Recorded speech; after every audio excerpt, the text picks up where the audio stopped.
तंग किया है, जिन भाइयों की वजह से हमारी इज्जत बचती है, हम सिंधियों की लाज बचती है, हम मुसलमानों का नाम ऊपर होता है, सिर्फ किसी मुसलमान के कोई बाप की जागीर की रिसीट नहीं है, इन जाटों और मेघवालों और 36 कौम की वजह से सीट बचती है। इससे पहले हम कैंडिडेट हमला हमारा देते थे, हम मुसलमानों की पसंद का कैंडिडेट देते थे और ये मोहब्बत से वोट देके जिता देते थे। अब के हमने कहा हम हमारा कैंडिडेट नहीं देंगे, कैंडिडेट हम जाटों और मेघवालों और 36 कौम से लेंगे और हम हमारा वोट दे देंगे। इसलिए कैंडिडेट आप लोगों ने दिया है, वोट हम दे देंगे और ये जीत आपकी होगी। नाम जरूर हमारा होगा लेकिन काम सबका होगा। यही भावनाएं मैं आपके सामने पेश करने आया हूं।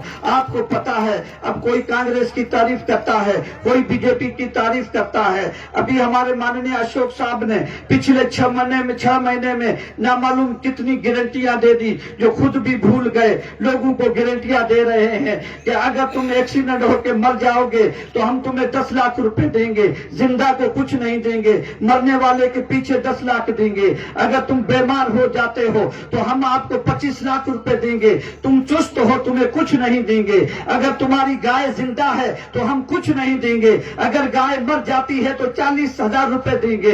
ये कोई तरीका है यार? जिंदों के लिए कुछ करो, मरने वालों के लिए क्या करके करोगे? हमारे नौजवानों को नौकरी मिलनी चाहिए, बेरोजगारों को रोजगार मिलना चाहिए। इन चीजों का ख्याल हमारी सरकार के बंदे कभी नहीं रखते। मेरे भाइयों, आपको पता होगा बीजेपी को भी हम वोट देते थे।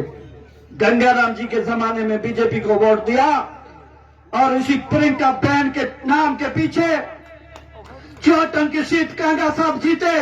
कागा साहब खुद नहीं जीते, वो जीत प्रियंका की थी। हमें उस चीज का पता है, उनका प्रचार करते थे, लेकिन दुर्भाग्य से उसी सीट को 7,000 के थोड़े से अरसे पे हम हार गए। लेकिन पार्टी ने अगला टिकट प्रियंका जी को नहीं दिया। अभी तक पार्टी भुगत रही है, याद रखना, अभी और भुगतेगी।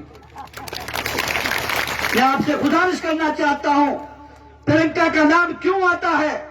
प्रियंका जी का नाम इसलिए आता है कि उस रामदान ने एक छोटी सी समाज से, जो किसान लोग थे, खेत के अलावा कुछ जानते नहीं थे, उस किस खेतों से उठा करके दिल्ली के तख्त तक पहुंचाने वाले ये रामदान जैसे सरीखे लोग थे, उन लोगों को वहां पहुंचाया है। इसलिए हम प्रियंका को वोट नहीं देते, हम उस रामदान की मेहनत को वोट देते हैं कि भाई उस परिवार ने हमारे लिए किया है तो उनके जिंदा हम जिंदा हैं, उनके बच्चे बच्चे की हम कदर करेंगे, हम उनसे मोहब्बत करेंगे, हम उनके लिए कुर्बानी देंगे। ये सबकी इज्जत होती है। आप सबको पता है, पार्टियां मुख्तलिफ भले हो, पार्टी अपनी जगह पे है, जो अच्छा करता है उसका साथ दिया जाता है, इसमें कोई दो राय की बात नहीं है। और बड़ी पार्टियां, हमारी बीजेपी वाले भाई मुसलमानों को डरा करके वोट लेना चाहते हैं कि अगर इसी तरीके से आप वोट कांग्रेस को दोगे तो हम राज में आ गए तो आपको सीधा कर लेंगे, इसलिए डर के मुसलमान दे देता है। और कांग्रेस वाले तो इससे और चुतर है, मुसलमानों को डराते हैं कि बीजेपी अगर आ गई तो तुम्हें पाकिस्तान निकाल देगी। इतनी तारबंदी मजबूत है, एक परिंदा नहीं जाता, इतनी पब्लिक कैसे पाकिस्तान जाएगी? दिमाग से बात निकाल दो। और फिर भी हमारे एमएलए साहब, जब अवैसी साहब आए, 45,000 से ज्यादा लोग, 50,000 के करीब गागरिया में इकट्ठे हुए। एमएलए साहब बोखला गए और वहां जाकर के बोला, सभा के अंदर यहाँ के नहीं, बाहर के पाकिस्तान के लोग आए थे, इतनी बड़ी तादाद में कैसे लोग तारबंदी फांस के आए? ऐसी बात करने लग गए थे। मैं आपसे गुजारिश करना चाहता हूं, हम आपसे वोट मांग रहे हैं। विकास बाद में होगा, तरक्की बाद में होगी, सारा काम में बाद में होगा, लेकिन जो माहौल खराब किया था, जो किया जा रहा है, डरा करके, धमका करके, बांट करके वोट लिए जा रहे हैं इस माशरे में, इसको खत्म करो। किसानों की बात करते हैं, दिल्ली में 700 किसान कुर्बान हो गए। ये कौन, कहां गए किसानों के हितैषी लोग? हम यही बात जानना चाहते हैं कि किसानों की अगर सरकार होती तो दिल्ली में किसान 700 मारे नहीं जाते, किसानों का हक मिल जाता। 7 महीने बाद में 700 लोग मरने के बाद में किसानों की बात को समझने में उन्होंने कोशिश की, फिर जाके समझे।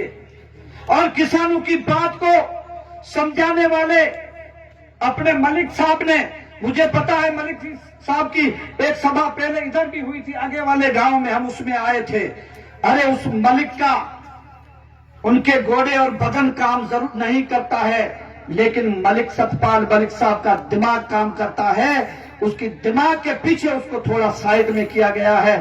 सतपाल मलिक ने नरेंद्र मोदी को बोल दिया, नरेंद्र जी अगर किसानों को बात मानोगे नहीं, याद रखना ये किसान इतने मजबूत है, जब चाहते हैं उसकी सता उखेड़ के फेंक देते हैं। वो वक्त आएगा नरेंद्र जी, आपको भी किसान घर भेज देंगे। इस